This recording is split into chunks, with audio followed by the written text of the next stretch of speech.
There's a growing demand for clean food. Went to the market in Calgary and stood in line with the people that were buying their cuts of meat and asked them if I could interview them for a few minutes as to why and what their priorities were and why they were spending that extra money to get high quality groceries. I asked them if they'd be interested in vax-free meat, and that was their number one request. And if we want to provide clean food to our end consumers, we have to know what is in everything that we are exposing our animals to.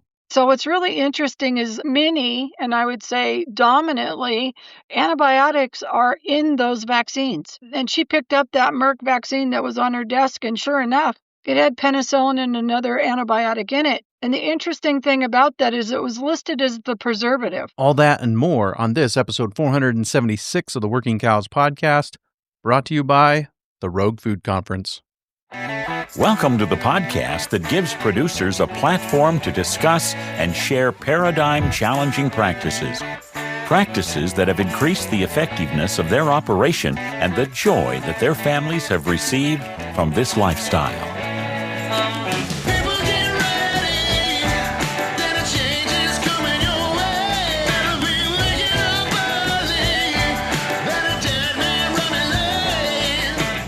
Howdy, everybody. It's Clay Connery, host of the Working Cows podcast, recorded exclusively in the Understanding Ag Studios.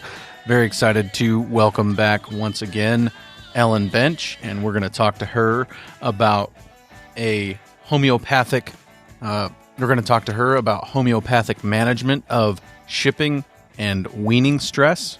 How do we go about managing those things? And we're also going to talk to her about the growing demand for clean food and how sometimes there are things hidden in the labels of even the vaccines we're giving that would disqualify our meat for certain consumers and for certain programs. So we need to pay close attention to those things. Before we get to that conversation, though, I want to remind you of the Rogue Food Conference happening in Rapid City, South Dakota, February 6th and 7th in connection with the Rodeo Rapid City event, the Rapid City or the Black Hills Stock Show and the Rodeo Rapid City event. Just one, as a matter of fact, the large indoor rodeo of the year for maybe the 10th time. I don't know. They haven't all been consecutively, but this year they were just selected at the NFR in Las Vegas as the large indoor rodeo of the year for 2025. So very, very good rodeo opportunity to come and to take in a rodeo, take in the Rogue Food Conference with Joel Salatin and John Moody and Ellen Bench, of course, and Steve Campbell and others will be there as well. Still working on the schedule, but very much excited about that conference. So you can head over to roguefoodconference.com to get your tickets and use the code COWS30 for $30 off your ticket. Now, my conversation with Ellen Bench. Ellen, thanks for joining me again on the Working Cows podcast. Welcome back. Yes, sir. Happy to be here. Yeah, very excited to have you back and just kind of continue having this conversation about homeopathic livestock health. And you reached out to me actually and told me that something had piqued your interest recently that you were listening to on the podcast when we talked about processing grass-finished beef and doing that in a high-quality way. And one of the things that can affect the quality of that beef is the stress that they experience during the shipping process, and then also one of the things that can affect calves on shipping day, even if we're just selling into the commodity market, a lot of times that stress will result in more pounds coming off of the animal than is necessary. So what about that piqued your interest? Well, I was really interested in the fellow that spoke, making these ranchers aware of all the complications that are in addition to the work that we generally do to move cattle. And one of those de-stressors is available in one of the products I make, which is called travel stress. Pretty simple.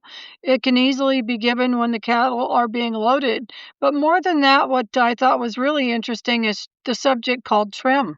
So while the animals were being processed and that they could have been roughly treated not only in the travel itself, but once they're in the facility, being banged up and down in the railing or amongst the cattle being overcrowded or how they're handled was of interest to me. So I thought if I could reduce the amount of trim that came from injury, that would also be of value, especially as he was alerting your audience to the costs of trim and that it was an unexpected cost. And the product that we use for that is in the first aid kit or a selection of one of everything that we put together. At the urging of Steve Campbell, I'm grateful for that these ranchers can have one of all the remedies that we make available, the formulas in stock and ready to go when they need them, especially when they call to crisis manage an issue. So it's nice to have them on hand. But included in that selection is a remedy called Injury Combo. So it actually reduces bruising and it does other damage repair or prevents the damage in the first place, like bruising, muscle, tendon, ligament, bone, nerve type injuries. So it's highly effective and I think would be a great contribution to diminishing this concept of losing money from damaged animals. Yeah, certainly. And it's a more of a recovery product? It actually can do prevention. So we use it for humans before and after surgery, and it literally eliminates the need for pain medication in most cases. It does a rapid rate of recovery for stopping bleeding, bruising, pain, nerve damage, broken bones even, so that we can heal a bone in 2 to 3 weeks instead of 6 to 8 weeks. So it speeds the recovery and can do an element of prevention, especially in inflammation. Yeah, and so this product is called Recovery Combo, is that It's correct? Or called Injury injury. Combo? Injury combo. Yes, gotcha. I And that always is said that particular product would be my retirement. It's really quite useful, and it doesn't matter who uses it. Doesn't matter, we can cross species, humans, animals, and our pets. It's quite valuable. yeah, that's very good. And so would you go ahead and give this a certain number of, what time period, I guess, prior to the shipping would you think is best for I would say giving that this? you could do it as early as on loading or at any opportunity you have to handle those cattle before you load them. So if the animals are being immunized, they can be immunized homeopathically. We call that homeopathic prophylaxis, so that we can send them without them relapsing or getting sick at their destination. So if that seems to be part of that process, that would be a good time to do it. Anytime we run the animals through the chute or load or unload, we have that opportunity to spray them on their nose or intranasally. It's quite effective, and that single dose should make a huge difference. Having less stress is tangible. It's tangible in handling the animals themselves. It's tangible in the quality of their meat. It's tangible in the flavor of the meat.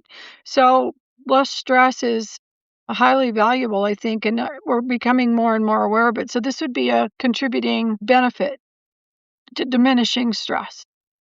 And is there a certain amount of time maximum ahead of the loading and that you would wanna give it, or is it I think yeah, that's a what's I think that's a really good question, and I would think within 2 or 3 days it'd be a great window. okay. Up in between 2 or 3 days up into loading, Exactly. correct? Right. And then it can be also, we've talked about this before, remedies can be used in combination with other remedies up to a couple at a time, is that right? We try not to use more than 2 at a time, so the 2 I would use for transporting the animals would be that travel stress and then the injury combo together with that intention. If we were going to, like I said, if you want to immunize them effectively before we load them, and you can certainly do that, a week or a few days ahead even of that travel opportunity. Yep. Are you familiar with, like, a nasal gin spray, nozzle for a vaccine gun, right? Is that what you would recommend? You can use the spray itself. I have the Just like a remedies spray bottle? packaged in a spray, so it's really quite simple. If we're going to use a larger sprayer, I've just purchased some 8-ounce sprayers. They're inexpensive, easily available with a sprayer. The reason that we would use a larger sprayer, like a 1-gallon sprayer as an example, even though we don't need the gallon quantity, what it gives you is distance. The bigger the sprayer, the further it is that we can be separated from the animal. So if it's not quite so intimate, my fine mist sprayer is really gentle, but it's really made for close contact. If we're going to use a 1-quart sprayer that we use for things like fly spray, they're easily and commonly available. As long as they're clean and we can pour a remedy in, mix it, the concentrate with some water, and increase the amount of animals that we can get. So smaller loads and a more intimate, we can use the sprayer that comes on the product, or we can up it to the larger quantities. And like I said, I have 8-ounce bottles and 8-ounce sprayers, and they're pretty handy. Your 1-quart sprayer works. The reason that I hesitate to use bigger sprayers or even automatic sprayers is we don't want to damage the animal. Very unpleasant to put something in a mucous membrane aggressively. Sure. And then the other option we've talked about before would be to medicate salt, or to put it on the Absolutely. salt. And if you're going to have them, in a confined area for a few days before sending them off, wherever they're going, whether they're going to the sale barn or the processing facility, you could have those two products there on the salt, and Right. get it to them that way. The salt is a great delivery method because the salt is a crystal, and the crystal allows us to hold the remedy on that till it's dissolved. So it's really easy for them to chew it. It goes right into their mucous membranes, and that's our delivery method for getting from a mucous membrane to the brain itself. I kind of relate it to a nitro. You put that nitro under your tongue, and it instantly is put to use.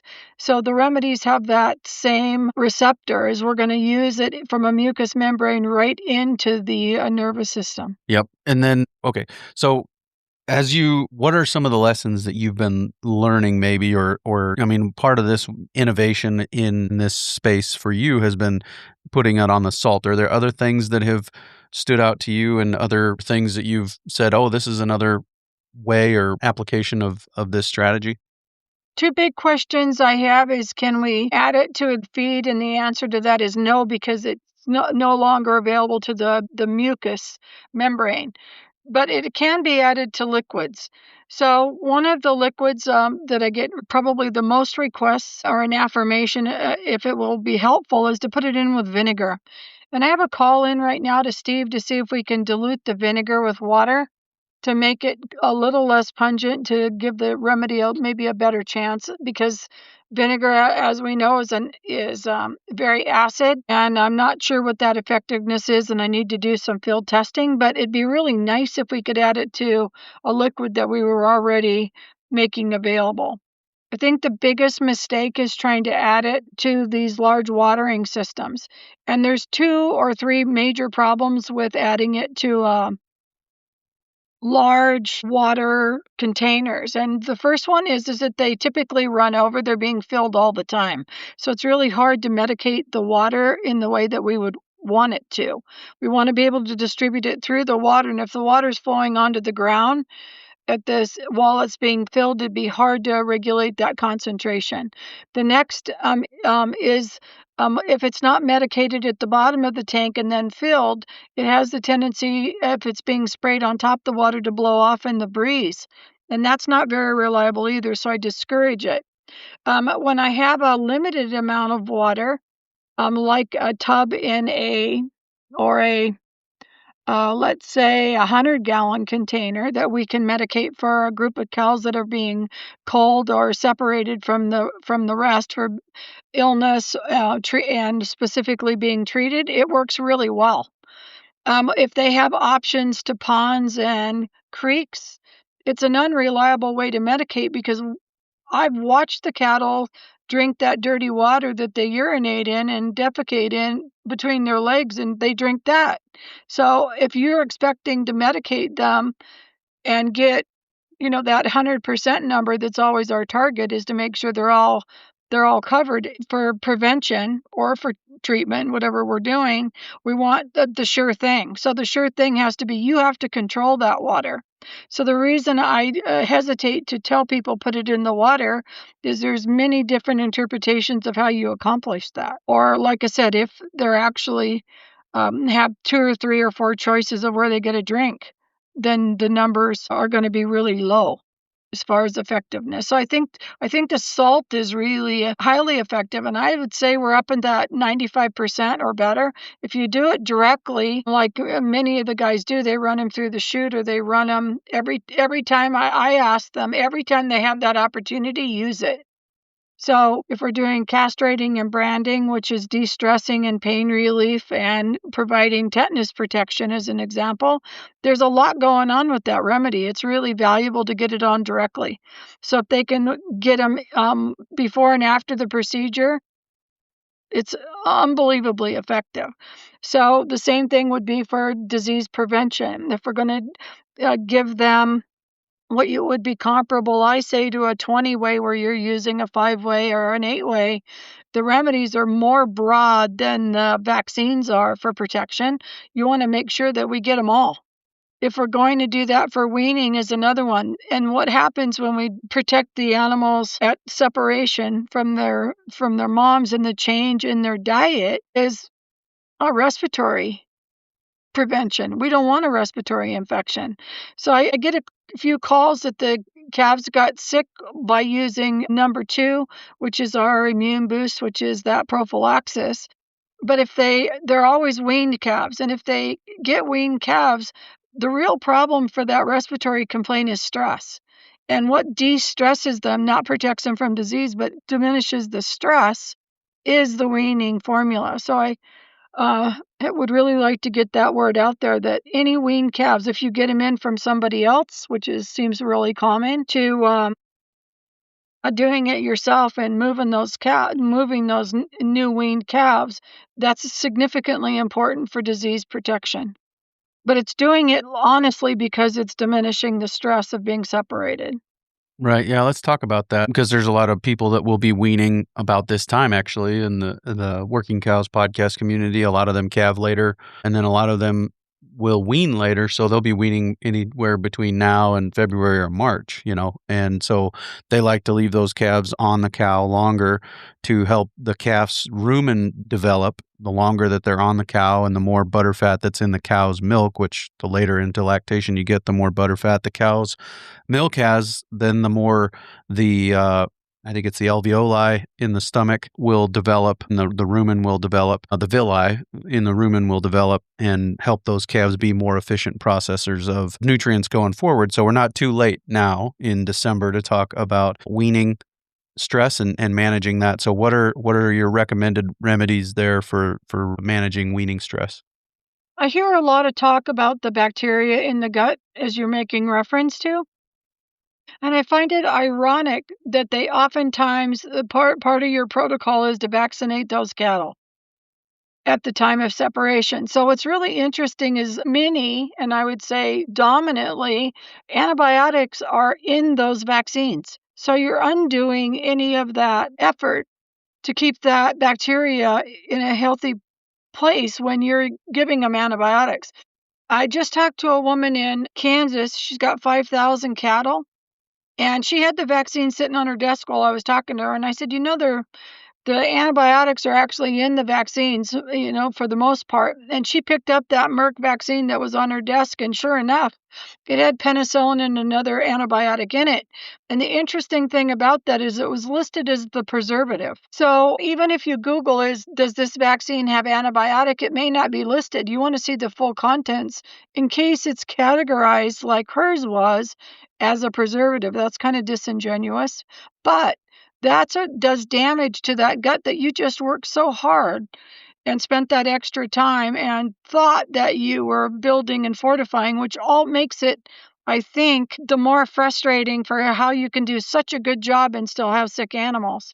So we undermine it without even knowing it sometimes. So if we can immunize them at the time of weaning, along with the weaning remedy. So we're going to use immune boost, which is going to be our version of immunizing them, and also give them the de-stress. That's probably the most protective and ease in handling those animals that you could ever have. And that's what you should see. You should see that they're mellow, that they're not bawling, or the rate of them complaining at all is really diminished. You can also give it to the cows at the same time. So if we're going to move the cows too, which seems to be common, we're going to give the cows a little bit of relief. And I think that transition for both the mom and the calf is useful. So I'd get them both.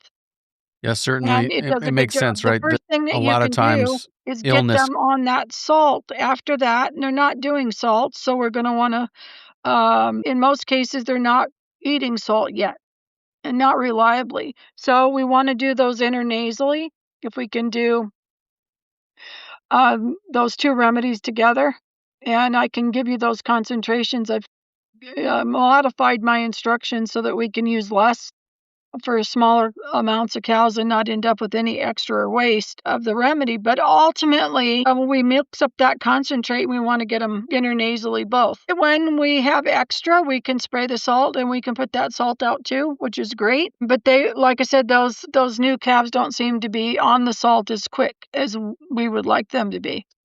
So we know we got them for sure, and then we kind of support them or give them what you would call kind of a booster or a, an encouragement to carry on. Well, when that salt is put out, we can the next batch of salt we're going to use for those weaned calves is Pro Vitality.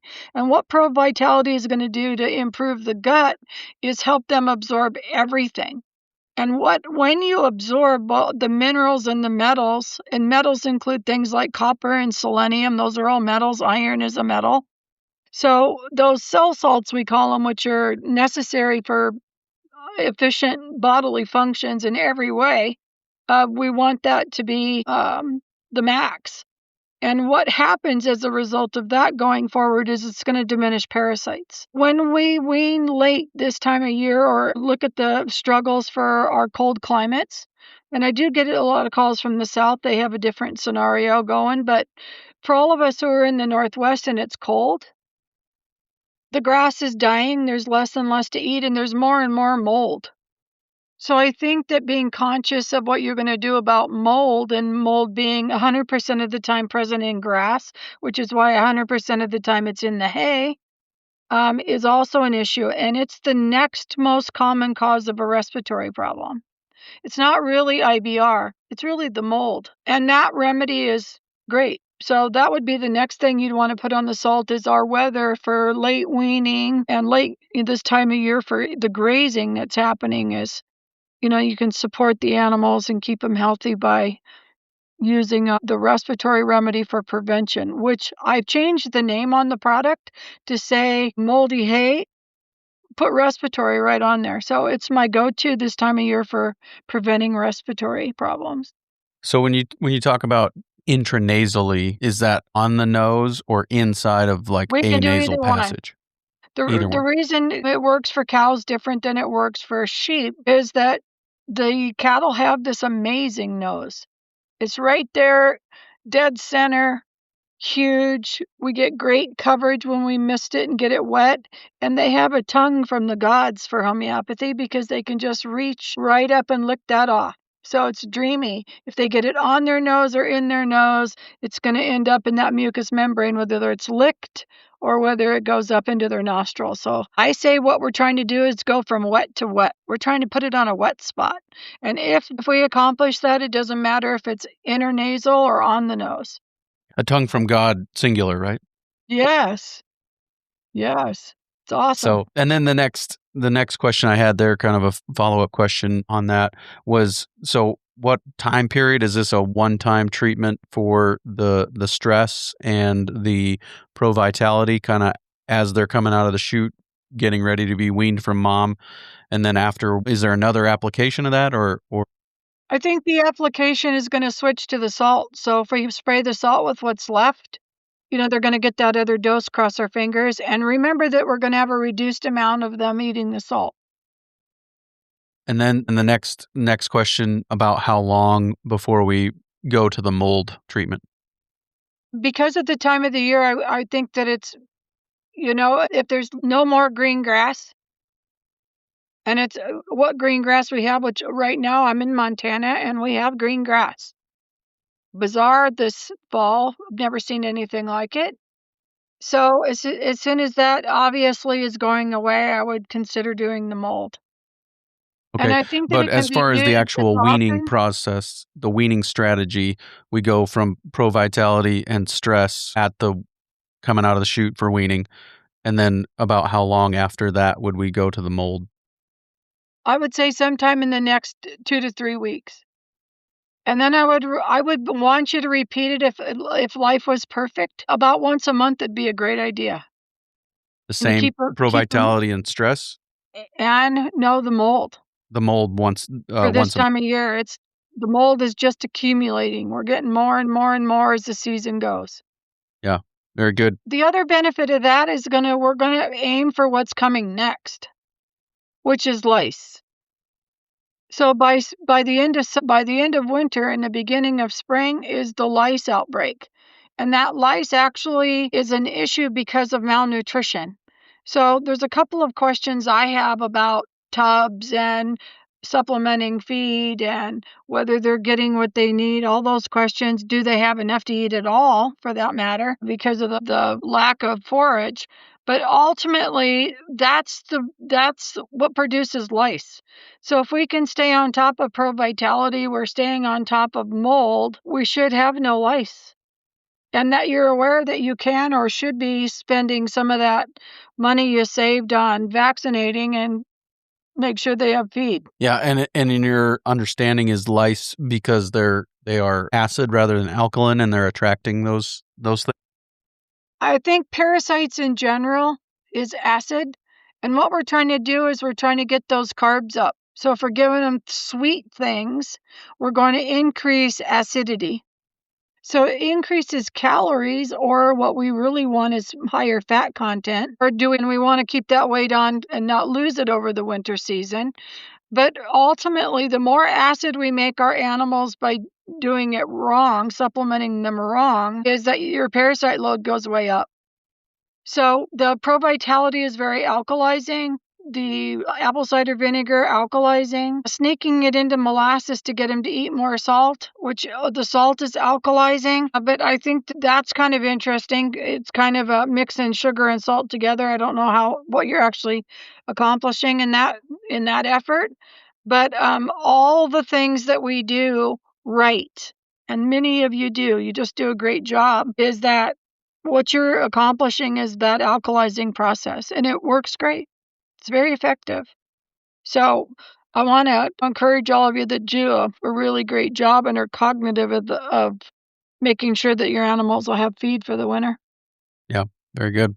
Well, we're excited to have you joining us at the Rogue Food Conference, February 6th and 7th in Rapid City, South Dakota. Could you tell me, maybe give me a little preview about what you'll be sharing with us there? Sure. I'm hoping that there'll be a new group of people that say, what is homeopathy? How does it work? Or I've tried it and it's never been, never produced results for me, is to give them the method. I think my contribution in homeopathy has been around for 250 years now. What makes my product different, or what do I have to offer that is going to facilitate you? The formulations are unique to my way of thinking, and they've proved to be very effective. The other thing is to do a mass amount of animals. So early on, we had the milk cow, the family milk cow, or we had the horses, and we had our working dogs, and that's not the same as the commercial operations today. So I came up with that method of medicating the salt, which has been pretty, easy, inexpensive, and facilitating to bigger operations. So we don't have to be drug dependent.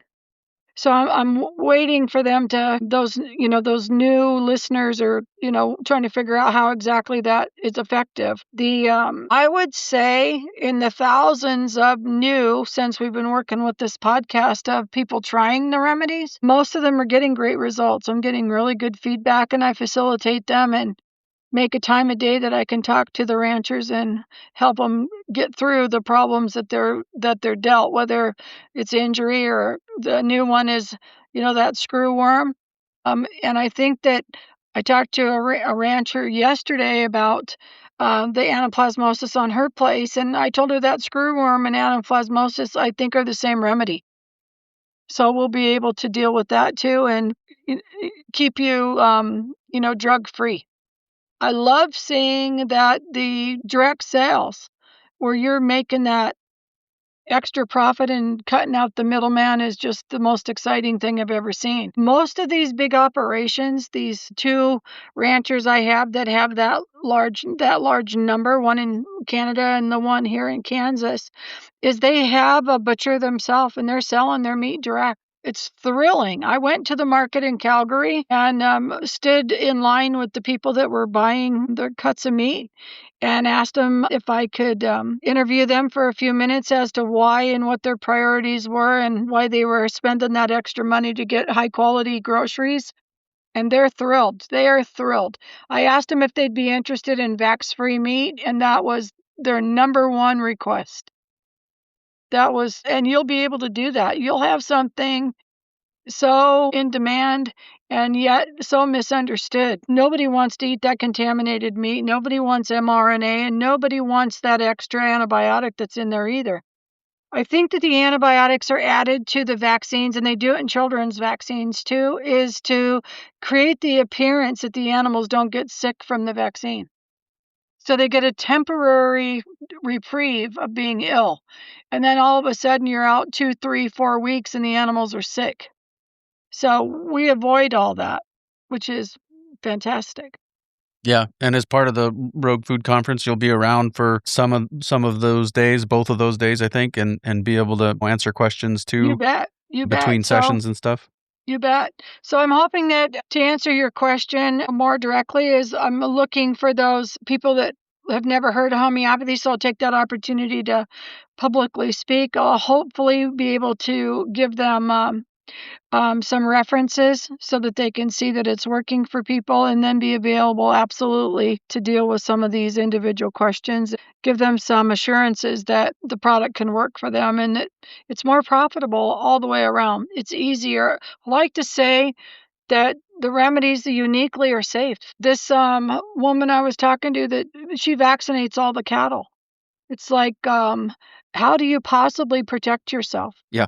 Yeah, my dad scratched himself with a 7-way vaccine needle one time. Didn't even inject anything, just scratched himself. And for 24 to 48 hours later, his coworker found him slumped over in his chair, passed out, and a big black bubble on the back of his hand and red streaks going up his arm with blood poisoning. And he ended up in the ER and spent a couple of days in the hospital getting over that. And it was touch and go there for a minute. So it's a genuine concern, right?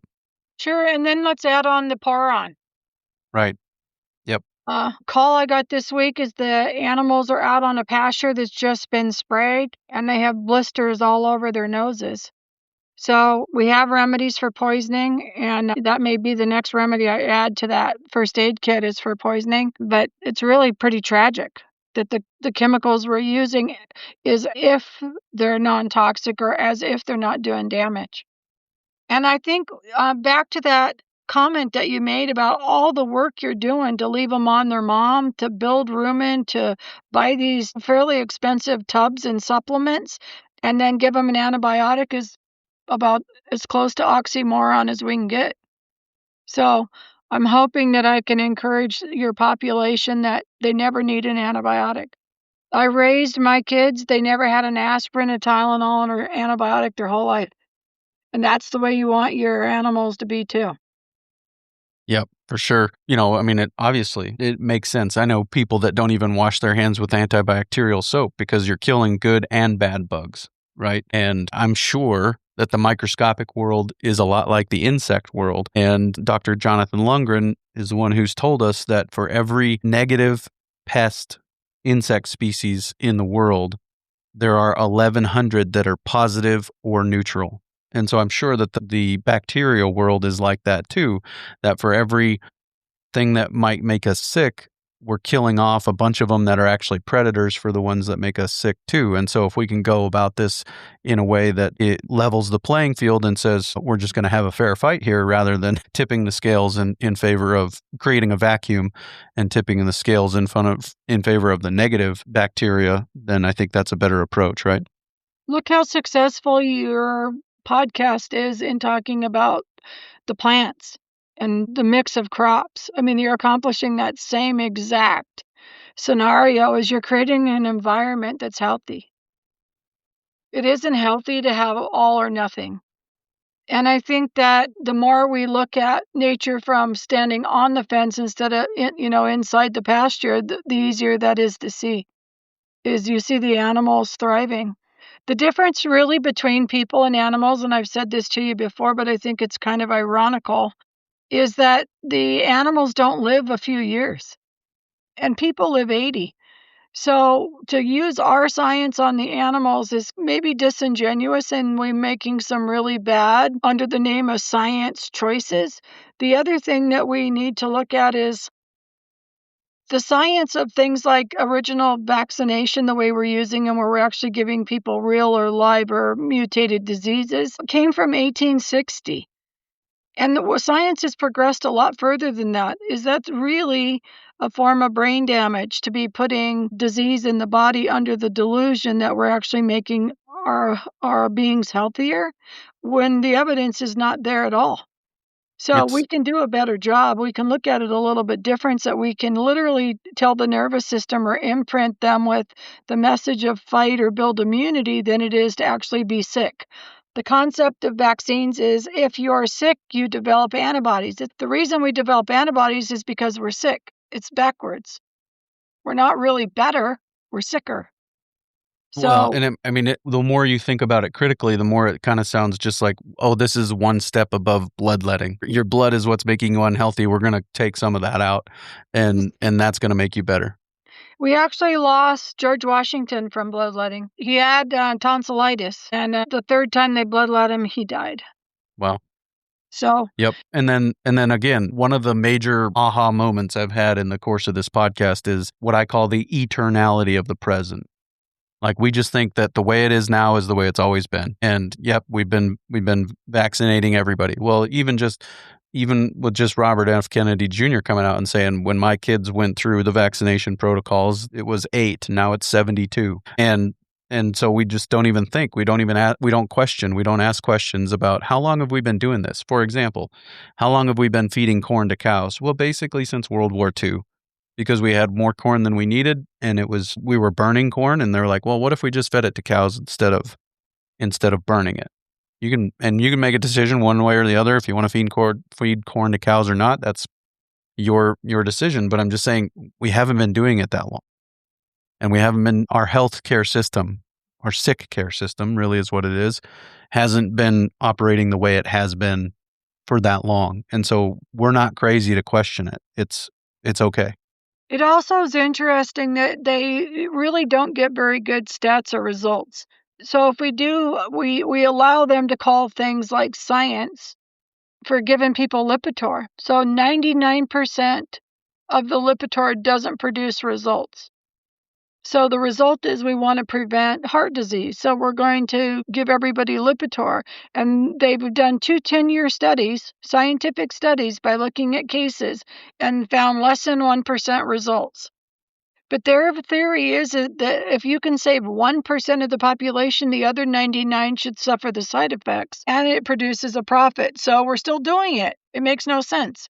So using science against us is a really popular thing to do, and to really put out there when you're looking at what you're doing for crop rotation or what you're feeding and what are producing results is reality check to what it says in the book or what they're recommending. So you have to use your common sense and produce results that are reliable. And we're seeing more and more of that is, wait a minute, I'm not going to buy this hook, line, and sinker when the obvious results aren't there for me.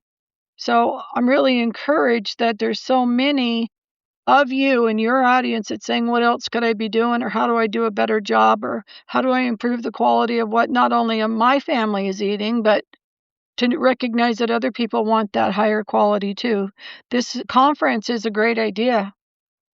Rogue Yep. food. Yeah, I'm That's looking forward to awesome. it. And go ahead. Awesome. I just think it's just the amount of participation and interest of the producers, which needs to happen before the consumers can get their hands on it. I do have a question, and maybe you can answer this in your audience too, is the perception of things like grass-fed, grass-finished, grass, but they're still vaccinating, grass, but they're still medicating. What and how do you set your product apart, and how are you going to market it better and get the money that you need out of the effort you're putting in? What people are looking for, I can tell you, is they want that vax-free, they want drug-free. And if you're able to do that, your meat is going to be number one in demand, not at the end. It's not going to be those farmers that they're laughing at that did that organic corn production. I was in Minnesota, and they're laughing at those farmers that have weeds. And how ridiculous and how much less of a corn crop they have if that's 10% or 20% less from not using chemicals.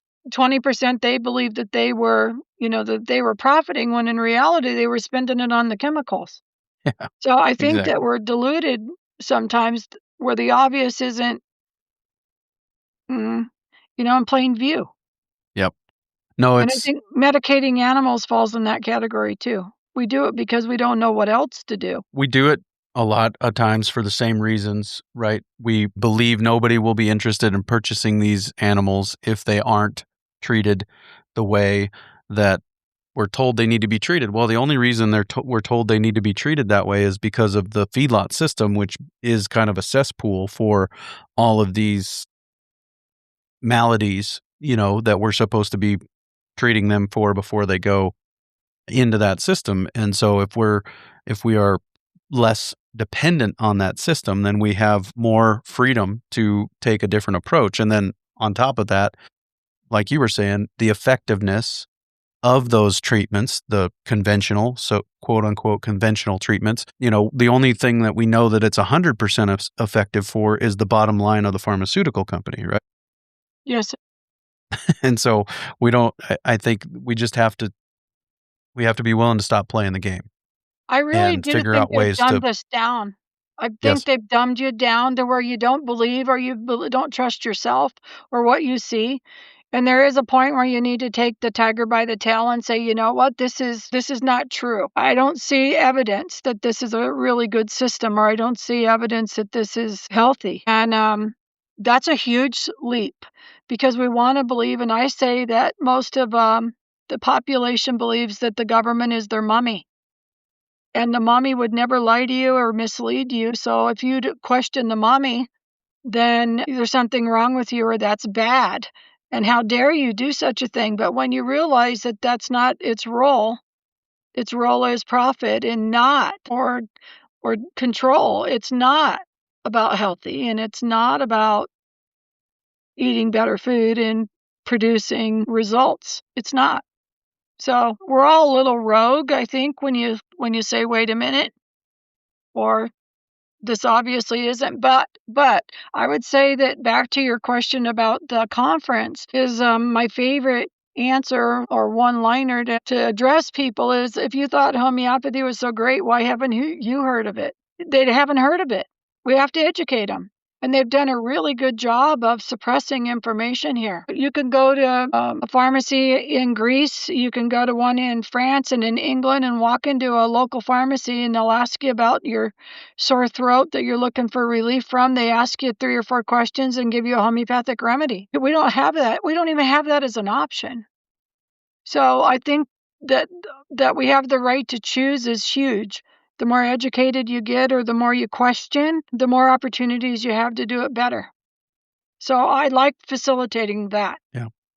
Well, Do what you Ellen, want, do what you trust, do what you can prove is, works for you, but have an option there. There is one. very good. Ellen, thank you for your time today. Yes, sir. Happy to be with you, and look forward to seeing you in February. Likewise. Very good stuff there with Ellen. Really appreciate her perspective and just the depth at which she thinks about these things and how they're all connected, and the way they all play into each other. And very much looking forward to hearing from her and meeting her for the first time in person, and getting opportunity for her to answer questions there at the Rogue Food Conference, February 6th and 7th in Rapid City, South Dakota. So again, roguefoodconference.com, code COWS30 for $30 off your ticket, and encourage you to head over there and get that. Coming up next on the Working Cows podcast, we will be talking to Brian Doherty and Sarah from Wild Type Ranch about starting generational businesses, starting businesses that are set up to succeed generationally. So look forward to that conversation. It'll be coming your way real soon on another episode of the Working Cows Podcast. We'll see you then. We invite you to visit workingcows.net to subscribe to the show via iTunes or Stitcher. You'll also find detailed show notes pages, resources from our guests, and the industry leaders who have influenced them. For more ideas on putting your cows to work for you in a more profitable way, tune in next week.